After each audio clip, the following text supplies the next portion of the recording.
Dari kita kecil, kita sering mendapat nasihat, jadilah orang yang baik. Sang Buddha pun memberi kita nasihat, jadilah orang yang baik. Kalau Anda bawa catatan, Anda catat bagian pertama ini.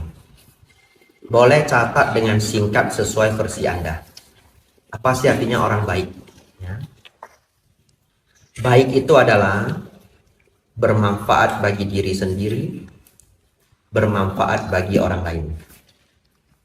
Tidak merugikan diri sendiri, tidak merugikan makhluk lain. Bermanfaat bagi diri sendiri, bermanfaat bagi makhluk lain atau orang lain. Tidak merugikan diri sendiri, tidak merugikan makhluk lain. Itu disebut baik. Jadi kalau saudara belajar pikiran baik, perbuatan baik, ucapan baik, kriteria baik itu 4 hal ini. Baik bagi kita, bagi makhluk lain. Tidak merugikan diri sendiri, tidak merugikan makhluk lain. Terus, apa yang disebut perbuatan buruk? Buruk itu adalah yang merugikan diri sendiri dan atau merugikan orang lain. Dan atau, seperti bahasa hukumnya. Dulu saya cuma bilang dan orang lain atau dan makhluk lain. Pas saya ngajar di Bali saya diprotes. Bante harus dan atau. Dia orang hukum. Ya saya ikut aja ya daripada saya dihukum ya. Ya. Jadi yang buruk itu adalah yang merugikan diri sendiri dan makhluk lain. Ya. Pakai dan juga benar. Karena begitu Anda merugikan makhluk lain, Anda sendiri dirugikan. Karena dunia ini ada hukum karma. Betul ya? Baik. Tahu enggak betapa luar biasa kalimat yang baru saudara-saudari catat? Kalau saudara-saudari hanya hafal itu dan Anda tidak mengenal 5 sila pun, Anda tidak akan pernah bisa melanggar 5 sila. Betul ya? Ada barang orang yang ingin kita ambil. Ada yang dirugikan? Ada, stop. Nggak usah mikir adina, dana, weramani. Enggak. Ada yang dirugikan, saya stop. Musawada weramani, sila keempat. Sila keempat itu sebenarnya komplit. Bukan hanya tidak berbohong, tidak berkata kasar yang sampai menyakiti hati orang, tidak mengadu domba, kemudian tidak memfitnah atau berbohong. Yang keempat, tidak gosip yang buruk. Katakanlah Anda nggak hafal 4 ini. Ya. Dulu Bante cerita apa ya waktu di Chan Forest itu loh, musawada 4 itu apa? Lupa. Setidaknya Anda ingat. Ketika Anda ingin berucap, kalau ada makhluk lain atau orang lain dirugikan, stop. Gitu ya. Anda selesai dengan 4 musyawadah ini. Saudara-saudari, Anda hanya tahu ini saja pun, Anda tidak akan melanggar 5 sila. Apalagi kalau paham 5 sila. Menjadi sangat komplit.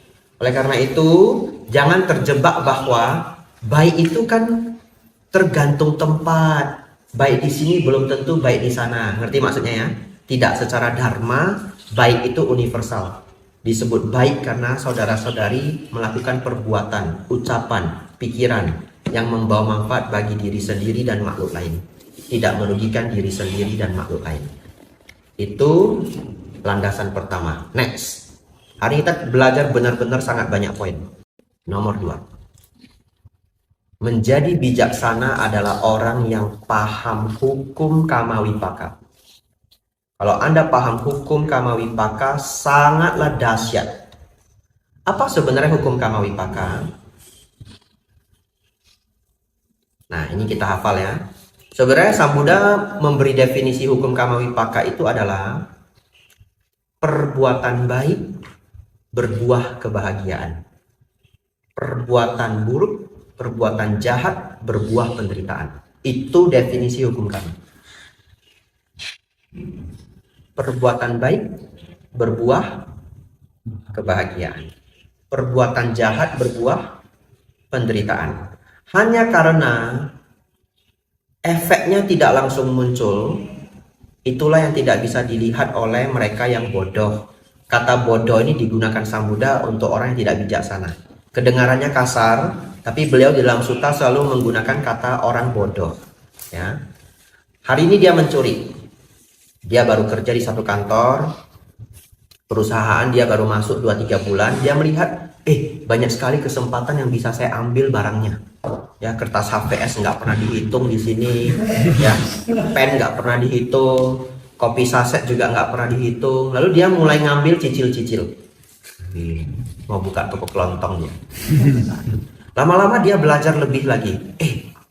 Ternyata di kantor saya bagian ini pencatatan keuangannya kurang bagus. Ini celah untuk saya. Ya, awalnya dia hanya belajar ngambil kertas HVS, lama-lama nambah, lama-lama nambah. Ada penderitaan? Nggak ada. Happy-happy aja, betul ya? Dia dapat HVS, dapat pen, dapat kopi saset free, Rinso dia bawa pulang, Sunlight dia bawa pulang ya. Bawa botol kosong dia ya, jadi kalau ke kamar mandi dia isi. Wah, selamat, nggak usah beli sabun ya, gitu ya. Permasalahannya adalah orang yang tidak bijaksana selalu menakar sesuatu secara singkat, short term. Semua orang yang tidak bijaksana itu berpikir singkat, ya, berpikir singkat. Contohnya apa? Penjudi. Kenapa penjudi tidak pernah bisa berhenti berjudi? Karena dia ingin kaya dalam waktu singkat. Betul ya?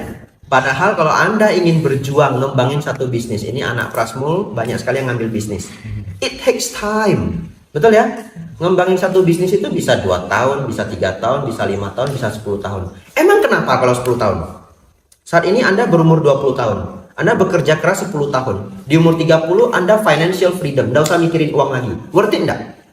Worth it. 10 tahun itu nggak panjang. 15 tahun pun tidak panjang. 15 tahun Anda masih umur 35. Anda masih begitu fit. Anda mau ikut maraton London boleh, half marathon. Anda mau climbing ke Bergen di Bergen gimana? Norway. Anda bisa pergi ke Bergen. Ada 7 gunung di sana. Naik turun lagi, naik turun lagi, naik turun lagi. Up to you. Anda sudah rich. Anda masih sehat, umur 35. Worth it? Worth it. 15 years, 15 tahun itu tidak lama. 10 tahun itu tidak lama. Tapi apa yang dipikirkan penjudi? Dia mau kaya minggu depan. Dia mau kaya bulan depan. Betul ya? Semakin bijaksana seseorang, dia melihat semakin jauh. Oleh karena itu semua orang bijaksana itu sabar. Nanti kita akan belajar sabar. Ya. Hari ini saudara, banyak sekali ilmu yang harus dikembangkan. Baik.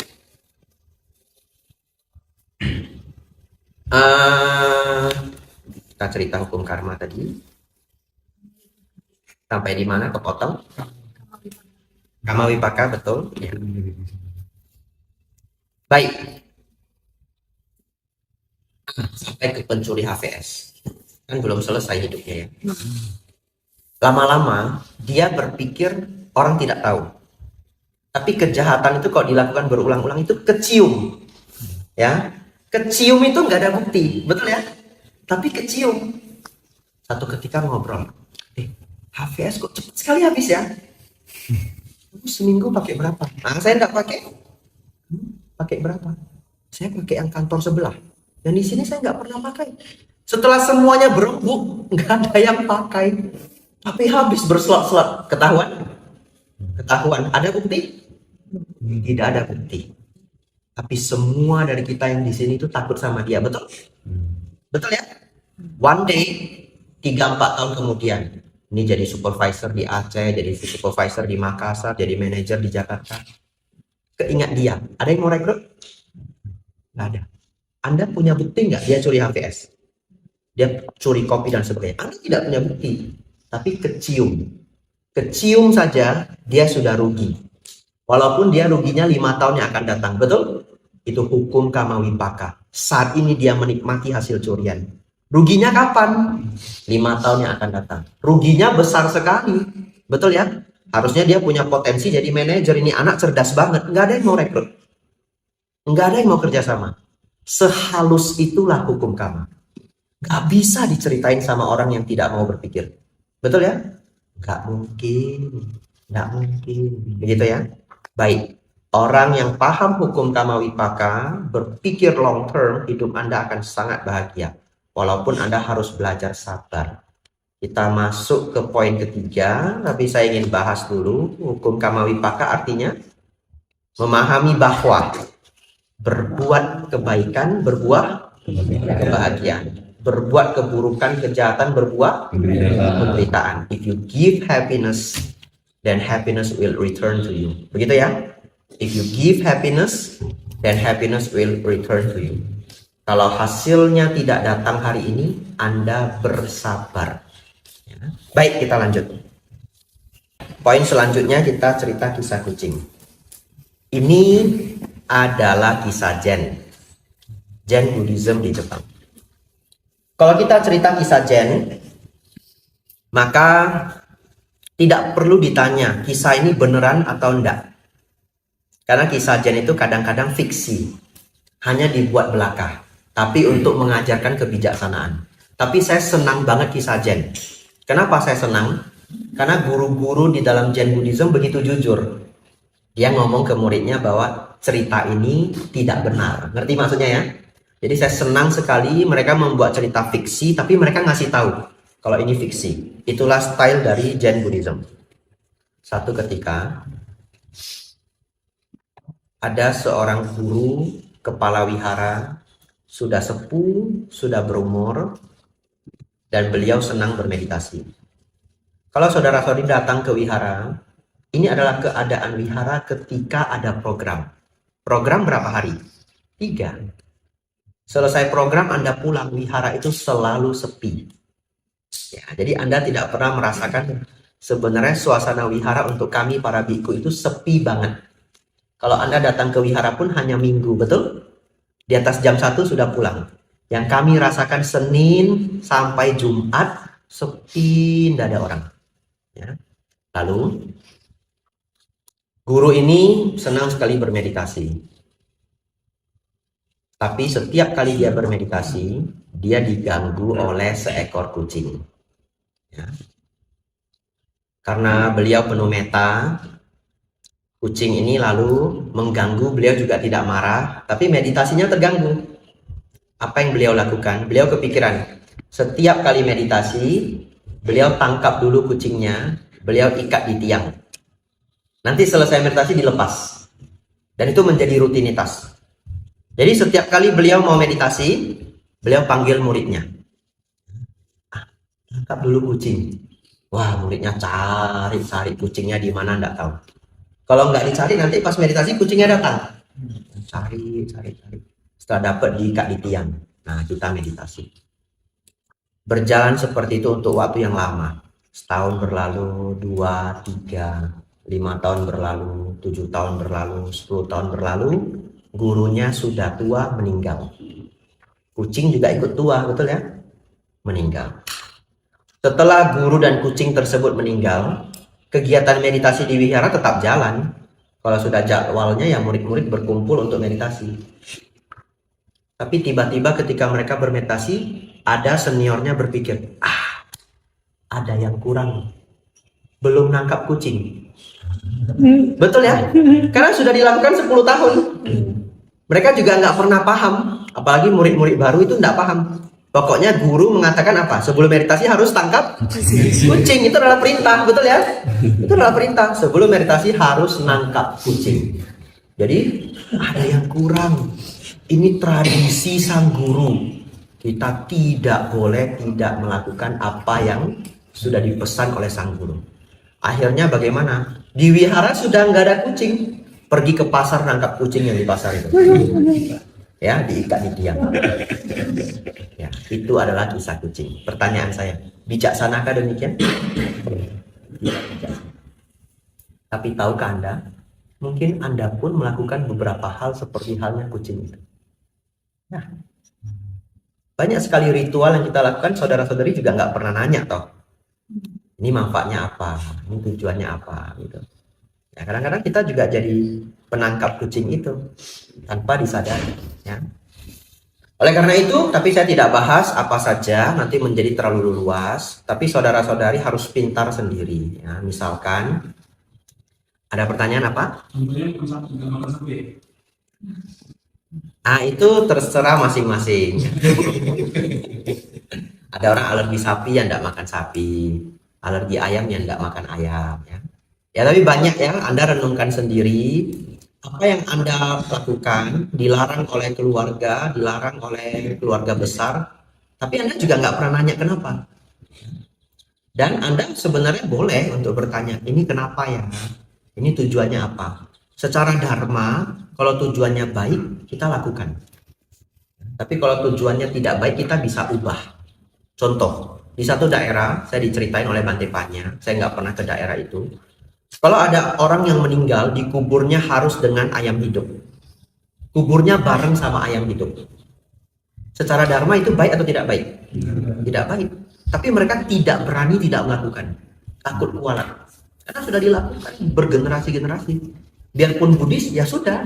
Cari ayam, kubur. Tapi satu ketika mereka minta nasihat ke Bante Panya. Bante Panya bilang apa? Ya sudah, kubur ayam panggang saja. Cari ayam panggang, kubur sama ayam panggang. Dia sedikit lega ya. Nggak tahu kalau malamnya dicari nggak dia ya. Mana ayamku gitu ya. Tapi enggak, semuanya aman, semua berjalan lancar. Kadang-kadang ada beberapa hal ya yang diturun-temurun, Anda harus tahu ini kenapa sih dilakukan. Ini kenapa sih dilakukan. Kalau membawa kerugian, maka Anda harus berpikir bahwa mungkin itu sudah tidak saatnya dilakukan. Kalau membawa kerugian. Kalau tidak membawa kerugian, Anda boleh saja mengikuti ya untuk menyenangkan hati para tetua. Ngerti maksudnya ya? Ya. Dulu saya paham bahwa kalau kita sembahyang bakar emas kertas itu ya nggak sampai emas kertas itu. Saya paham. Setelah belajar Dharma saya paham. Ya, bahkan banyak guru-guru yang memberitahu itu, termasuk Master Cheng Yen di ITV. Seci ya, Anda nanti pulang cari di YouTube. Saya tidak ceritakan lagi. Ya, awal mula kisah membakar kertas. Dibuat animasi 10 menit, seru sekali. Bagaimana seorang penjual kertas menipu semua orang di desa itu. Ya, karena dia mau jual kertas, kertasnya tidak laku. Lalu, nggak mau ngasih bocoran. Ya. Namanya spoiler. Nonton sendiri ya. Judulnya Awal Mula. Sepertinya judulnya Awal Mula Tradisi Membakar Kertas. Sepertinya. Yang penting itu dari channelnya The ITV atau Seci. Ya, saya dulu mengerti kalau ya kita bakar kertas itu ya nggak sampai ke yang meninggal itu. Saya mengerti. Tapi kalau sudah berkumpul satu keluarga besar, saya ikut bakar. Betul ya? Kenapa? Untuk menyenangkan hati para keluarga. Itu cara saya. Saya jarang melawan arus. Selama tidak ada yang dirugikan, saya ikut aja. Tapi mama saya kasih tahu, mama nggak usah beli banyak-banyak, sedikit aja. Sebagai tradisi ya. Mama saya setiap tahun juga berkurang ya, yang dia bakar berkurang. Kalau di Singapura sudah dilarang karena polusi. Baik, itu kebijaksanaan nomor 2. Nomor berapa? Nomor 3 ya. Banyak sekali kebijaksanaan seperti itu yang perlu nanti Anda renungkan sendiri. Orang zaman dulu tidak berani gunting kuku kalau malam. Ada yang di sini tidak berani gunting kuku kalau malam? Nah, kalau ada mungkin nggak ngaku ya. Katanya kalau gunting kuku waktu malam nanti kita mau digigit siluman. Iya, saya kecil diceritain itu. Silumannya datang makan kita. Pas dia menggigit tulang kita itu suaranya mirip dengan suara gunting kuku. Jadi keluarga kita nggak tahu kalau kita lagi dimakan. Saya diceritain itu waktu SD kelas 4. Sejak itu nggak berani gunting kuku kalau malam. Takut silumannya keluar, begitu ya. Tapi sebenarnya kenapa? Mungkin zaman dulu itu masih pakai lampu teplok. Jadi gelap. Kalau Anda gunting kuku di gelap-gelapan nanti luka. Termasuk juga kalau malam tidak boleh menjahit, betul ya? Ya, kalau menjahit bisa begini, bisa begitu. Dulu gelap ya, dan jarum itu juga perlu dibeli. Kalau jatuh nanti bisa hilang. Kalau saudara berpikir bahwa kalau malam-malam menjahit pamali nanti bisa sial, itu di China konstruksi pakaian 24 jam. Betul ya? Konstruksi pakaian pabrik jalan 24 jam. Kalau perusahaannya ordernya banyak sekali, kerja sampai lembur sampai malam. Ya mereka juga tidak siap ya. Baik. Selanjutnya jam berapa ini? 9.40. Ini sangat baik konsentrasinya. Berarti Anda sudah belajar apa ini? Anda sudah jadi orang baik, ngerti hukum Kama Wipaka dan kisah penangkap kucing. Selanjutnya ini kisah yang sangat sering saya ceritakan, tapi baik. Di Thailand Ada seorang Bante sudah sangat tua, namanya Bante Payutto. Ini Bante sangat luar biasa. Saat ini beliau adalah 9 biku tertinggi di Thailand. Di Thailand itu ada 300.000 biku. Ya, jadi kalau menjadi salah satu dari 9 biku tertinggi di Thailand, itu bukanlah hal yang mudah. Karena jumlahnya 300.000. Dan itu dipilih oleh sangga dan kerajaan. Diberi gelar disebut Somdet. Somdet hanya ada 10. Sangga Raja 1, lalu Somdet yang lain 9. Beliau satu di antara 10 ini. Dulu cuma 9. Sekarang ditambahin 1 karena raja ke-10, jadi dia pengen nomornya 10. Nah, di antara para somdet yang 10 ini, beliau adalah somdet yang paling pintar. Jadi kalau saudara-saudari mau ke Thailand cari biku paling cendekia se-Thailand, nama beliau adalah Bante Payutto. Dan saat ini beliau masih hidup. Kalau dulu ada Bante namanya Buddha Dasa, tapi sudah meninggal. Cendekia level dunia, sampai diberi gelar oleh UNESCO. Ini sekarang Bante Payutto. Luar biasanya beliau adalah, di Thailand itu ada ujian bahasa Pali yang sulitnya minta ampun. Ya. Biasanya mereka yang sudah umur 20-an pun hanya mau lulus Pali 3 saja bisa menghabiskan waktu 5-7 tahun. Kalau sangat rajin mungkin 3 tahun. Ya, tapi umumnya 5-7 tahun. Pali level 3. Pali semuanya ada level, ada 9 level. Biku yang pintar dan rajin yang pernah saya temui umumnya lulus dalam 15 tahun.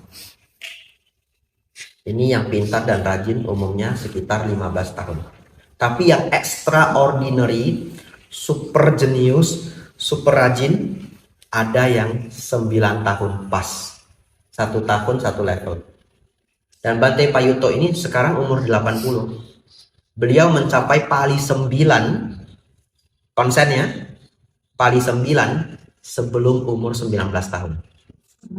Ya, tidak tahu umur berapa. Tapi sebelum umur 19 tahun. Mungkin dia belajarnya start umur 12 mungkin. Dan loncat. Kalau pinter, yang pertama boleh loncat. Ya, berarti dia harus ujian umur 11 tahun. Yang pertama boleh loncat 1 kelas, jadi langsung Pali 2.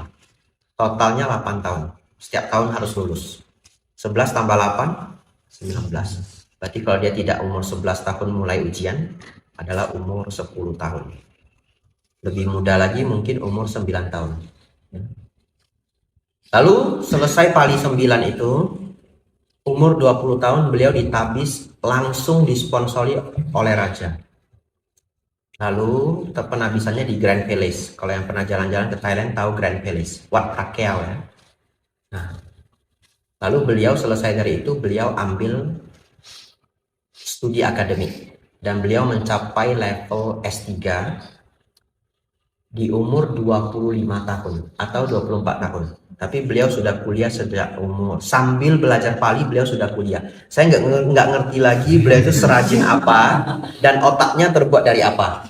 Karena ketika beliau belajar bahasa Pali, beliau sudah mulai kuliah juga S1. Oh tidak. Ya mungkin iya. Kalau zaman sekarang Pali 9 itu dianggap S1. Jadi para biku bisa langsung ambil S2 kalau dia sudah Pali 9. Saya tidak tahu kalau 50-60 tahun yang lalu. Intinya beliau Pali 9 dan S3 di umur lebih kurang 25 tahun. Tapi beliau dari kecil sakit-sakitan. Kecil saja beliau sudah operasi beberapa kali. Badannya itu sering sekali sakit. Oleh karena itu Sang Buddha mengatakan, ini dihafal ya, barang siapa melihat duka, ia melihat dhamma. Barang siapa melihat duka, ia melihat dhamma. Saudara-saudari nanti kalau sudah pulang dari sini, ada yang mungkin tidak pernah ke wihara lagi.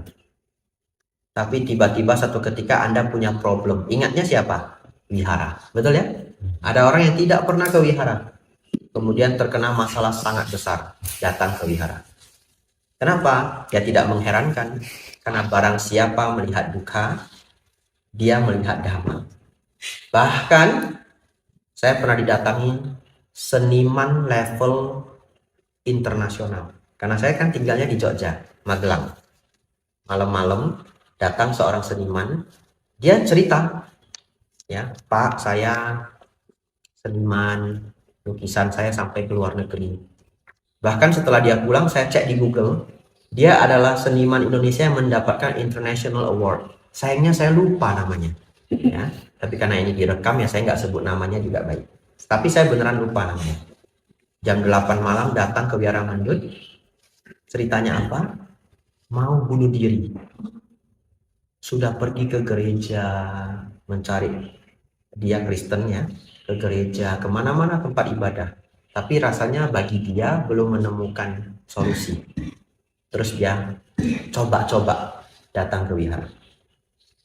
Jadi saya kadang berpikir tidak hanya umat Buddha, ya, bahkan umat agama lain pun ketika melihat duka, ia mencari dhamma. Betul?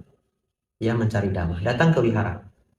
Kemudian saya memberi nasihat cukup panjang, saya sudah lupa apa yang saya ceritakan. Kemudian saya kasih buku Acan Bram, Hidup Senang Mati Tenang. Kemudian bapak itu bilang, saya kasih tahu, saya dipanggil Bante ya. Kalau saya nggak ngasih tahu, nanti dia panggil saya Pak Biksu terus. Bante begitu. Lalu dia bilang, Bante boleh enggak seminggu saya datang ke sini 2 kali ikut meditasi? Silahkan Pak, kapan aja datang boleh, silahkan. Nah, pokoknya saya meditasi aja ikut di belakang, tidak ada kelas spesial, ya, tapi silahkan duduk di belakang saya. Lalu dia datang seminggu sekali, kalau tidak salah hari Rabu. Saya meditasi, saya chanting, duduk di belakang. Dan tidak ada cerita dia bunuh diri. Karena kalau dia bunuh diri pasti masuk berita. Kan dia seniman nasional, betul ya? Tidak ada. Ya, barang siapa melihat duka, ia melihat dhamma. Nah, karena dari muda beliau sudah sakit-sakitan, beliau menjadi biku sangat cendekia, tetapi sangat dekat dengan dhamma. Karena beliau sakit-sakitan. Nah, sekarang beliau sudah umur 80. Saya pernah mendengar ceramah beliau, dan ada satu ajaran yang saya ambil, sangat sederhana. Tapi saya ingin saudara-saudari bawa pulang ilmu ini. Sangat sederhana. Beliau mengajarkan sebagai umat Buddha, kita perlu praktik seperti ini. Mi ko di, mai mi ko dai. Mi ko di, mai mi ko dai. Hafal ya? Mi artinya punya. Ko artinya juga. Di artinya baik. Mi ko di, kalau ada, baik. Betul ya? Mai mi, tidak ada. Ko juga. Dai, boleh. Mai mi, ko dai. Kalau tidak ada, juga boleh. Mi ko di, mai mi ko dai. Mi ko di, mai mi ko dai. Kalau ada baik, kalau enggak ada, juga boleh. Lebih gampang lagi, kalau ada baik, kalau enggak ada, enggak apa-apa. Kalau saudara-saudari benar-benar bisa praktek ini untuk beberapa hal dalam hidup Anda, penderitaan Anda akan langsung berkurang. Contoh, setelah ini kita break ya. Supaya tidak terlalu ngantuk, kita break 5 menit setelah ini. Baru kita lanjut ke poin selanjutnya. Contoh, saudara punya kebiasaan. Kalau Sabtu harus makan di restoran. Ya, itu kebiasaannya. Udah janjian sama pacar, sama teman, misalkan begitu ya. Pokoknya sudah janjian. Saya ya. Pacar kadang-kadang bisa laki-laki juga ya. Ya, udah janjian sama pacar, sama teman. Pokoknya kalau Sabtu saya mau keluar, healing, kata begitu ya. Nggak mau makan di rumah, nggak mau. Itu sudah menjadi kebiasaan. Tapi satu ketika namanya orang kan bisa sibuk, betul ya? Namanya orang kadang-kadang hari Sabtu tuh bisa dipaksa lembur sama bos dan sebagainya. Kadang-kadang kalau jualan sendiri, order banyak sekali, harus diselesain. Kita nggak pernah bisa tahu, orang bisa berhalangan. Tapi kalau saudara tidak pernah mau mengalah dengan keinginan, maka satu hari itu menjadi bad day. Satu hari itu menjadi bad day, ketarik sampai besok. Anda bekerja 5 hari, dan Anda mengharapkan weekend Sabtu Minggu sebagai happy time, betul? Tapi siapa yang merusak happy time itu? Anda sendiri, kalau Anda tidak wise. Tapi ini sulit sekali. Ini sulit sekali. Tapi saya minta saudara-saudari, paksakan diri Anda untuk menjadi dewasa. Karena sama aja, Anda nggak mau dewasa sekarang, nanti umur 40 juga Anda dewasa. Dewasa cara berpikirnya. Tapi kenapa umur 40? Setelah banyak kejadian. Setelah Anda paham bahwa hidup ini tidak bisa saya paksakan. Betul ya? Tapi untuk apa harus menunggu umur 40? Dan Anda menderita beberapa kali atau banyak kali dari umur 20-an sampai 40. Kenapa Anda tidak mau menjadi mature sekarang? Paksain diri Anda untuk tidak selalu memaksakan keinginan. Lalu satu ketika hari Sabtu, entah pacarnya, entah temannya cancel. Dia beneran tidak bisa. Tolonglah, saya udah kerja Senin sampai Sabtu, cuma makan di luar aja kamu nggak bisa. Begitu ya? Kamu tega sekali, misalkan begitu ya. Tapi apapun yang kita katakan, dia memang nggak bisa. Anda hanya punya 2 pilihan. Ini problem, betul? Problemnya, Anda hanya punya 2 pilihan. Menjadi menderita atau menjadi bijaksana. You only have 2 choices. 2 choices, tidak ada yang lain. Anda boleh memilih menjadi menderita atau menjadi bijaksana.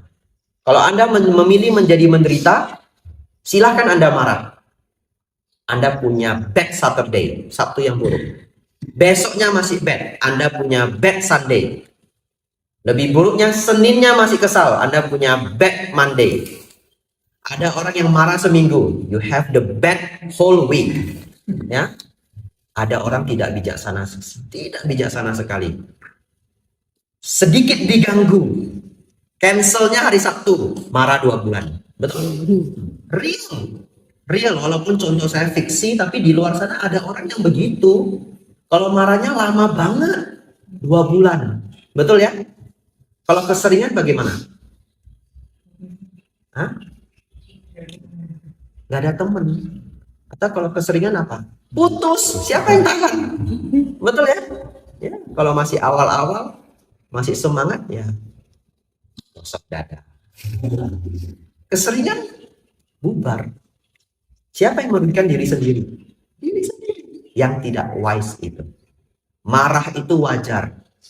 Semua orang yang belum mencapai arahat bisa marah.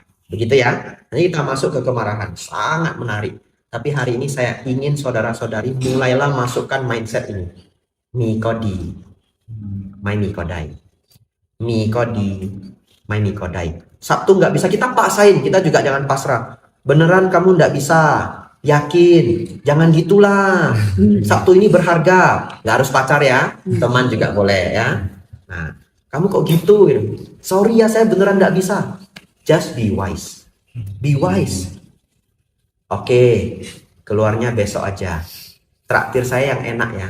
Itu, just be wise. Orang akan menjawab apa? Oke. Betul ya? Anda tunda sebentar. Sudah, cari teman yang lain hari ini.